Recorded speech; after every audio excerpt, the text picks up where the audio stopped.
नमस्कार साथियों, स्वागत है आपका अपने यूट्यूब चैनल हिंदी की दुनिया में। और आज की हमारी वीडियो की करते हैं शुरुआत। तो आज हम जानेंगे शब्द शक्ति के बारे में। शब्द शक्ति किसे कहते हैं, इसके कितने प्रकार होते हैं और उसके कुछ उदाहरण भी हम आज जानेंगे। तो आइए शुरू करते हैं। सबसे पहले हम जानते हैं शब्द शक्ति या शब्दवृत्ति अथवा इसे शब्द शक्ति किसे कहते हैं, अर्थात शब्दों की शक्ति। हिंदी व्याकरण में किसी वाक्य के भाव को समझने के लिए प्रयुक्त अर्थ को शब्द कहते हैं। कुछ वाक्य ऐसे होते हैं जिनके अर्थ सभी लोगों के लिए समान होते हैं, लेकिन कुछ वाक्य ऐसे होते हैं जिनका अर्थ प्रत्येक व्यक्ति अपनी परिस्थितियों के अनुसार लेता है।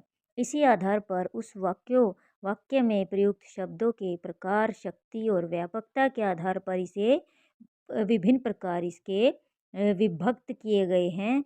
तो आइए हम जानते हैं शब्द शक्ति को किन किन प्रकारों में विभक्त किया गया है। सबसे पहला है बेटा हमारा अभिधा शब्द शक्ति, दूसरा हमारा लक्षणा शब्द शक्ति, तीसरा हमारा व्यंजना शब्द शक्ति।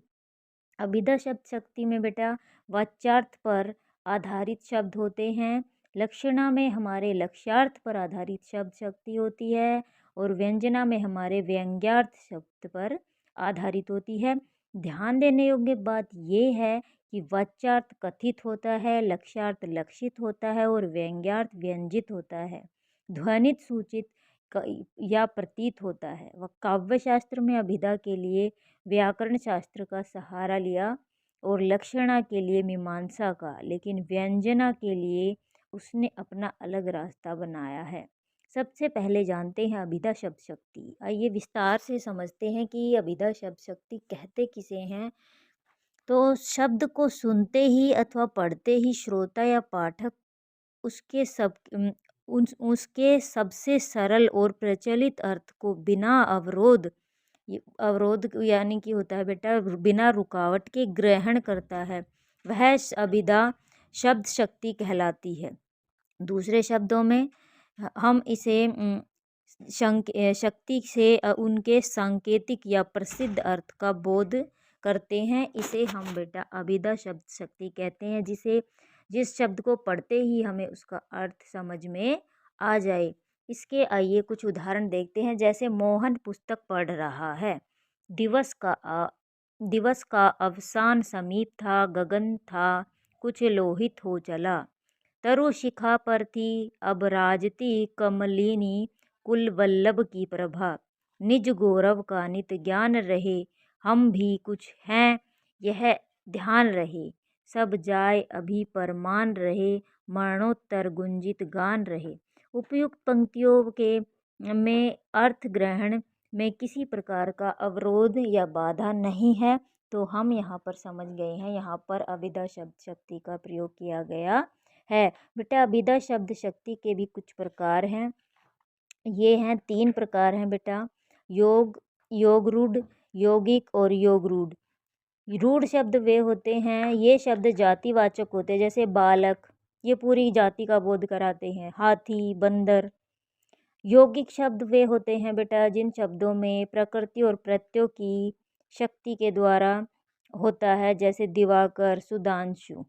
योग रूढ़ शब्द वो शब्द होते हैं बेटा जहाँ पर अर्थबोध समुदाय और अवयवों की शक्ति होती है, जैसे जलज, वारिज आदि।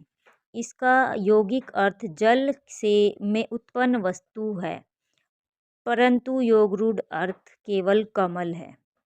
तो यहाँ पर हमने जाना कि अभिधा शब्द शक्ति के प्रकार कौन कौन से हैं। अब हमारी दूसरी शब्द शक्ति है बेटा लक्षणा शब्द शक्ति। भारतीय काव्य शास्त्र में लक्षणा शब्द शक्ति के अनेक भेदों की चर्चा की गई है, परंतु मुख्य रूप से लक्षणा के 2 भेद हैं, रूढ़ी लक्षणा और प्रयोजनवती लक्षणा। अब हमारी तीसरी शब्द शक्ति है बेटे व्यंजना शब्द शक्ति। शब्द के जिस व्यापार से मुख्य और लक्ष्य अर्थ के भिन्न अर्थ की प्रतीति हो, वहाँ पर व्यंजना शब्द शक्ति होती है। जैसे हमने बेटा पहले पढ़ा था जो हमारी अभिधा शब्द शक्ति होती है वहाँ पर हम जो पढ़ते हैं हमारे दिमाग में वही अर्थ उसका आता है। यहाँ पर बेटा जो हम पढ़ते हैं उससे अलग अर्थ यहाँ पर निकल कर आता है। व्यंजना शब्द शक्ति से अन्यार्थ या विशेषार्थ का ज्ञान कराने वाला शब्द व्यंजक कहलाता है, जबकि उस व्यंजक शब्द से प्राप्त अर्थ को व्यंग्यार्थ या धन्यार्थ कहते हैं। व्यंजना शब्द शक्ति द्वारा अर्थ की प्रतीति कराने के लिए ध्वन्यार्थ, सूच्यार्थ, प्रत्ययमार्थ, आक्षेपार्थ आदि शब्द प्रयोग होते हैं। सबसे पहले यहाँ पर एक पॉइंट दिया गया है, नोट कीजिए सभी बच्चे इसको अपनी कॉपी में। जहाँ अभिधा और लक्षणा शब्द शक्ति केवल धर्म पर आधारित अर्थ पर आधारित होते हैं, वहाँ व्यंजना शब्द और अर्थ दोनों पर आधारित होता है। जब तक अभिधा लक्षणा अपना काम करके विरत नहीं हो जाते, व्यंजना का काम आरंभ नहीं होता। उदाहरण देखिए इसका, सुबह के 8 बज गए। इसका अर्थ बेटा हर व्यक्ति अलग अलग लगा सकता है। जैसे एक ऐसा व्यक्ति जिसका कार्य रात के समय पहरेदारी करना है, तो वह इसका अर्थ लेगा कि अब छुट्टी हो गई है। एक साधारण कार्यालय जाने वाला व्यक्ति इसका अर्थ क्या लेगा कि कार्यालय छोड़ना चाहिए। एक गृहिणी महिला इसका अर्थ अपने घर के कार्यों को जोड़कर देखेगी। बच्चे इसका अर्थ अपने विद्यालय जाने के समय के रूप में लेंगे। पुजारी इसका अर्थ अपने सुबह के पूजा पाठ से जोड़ेगा।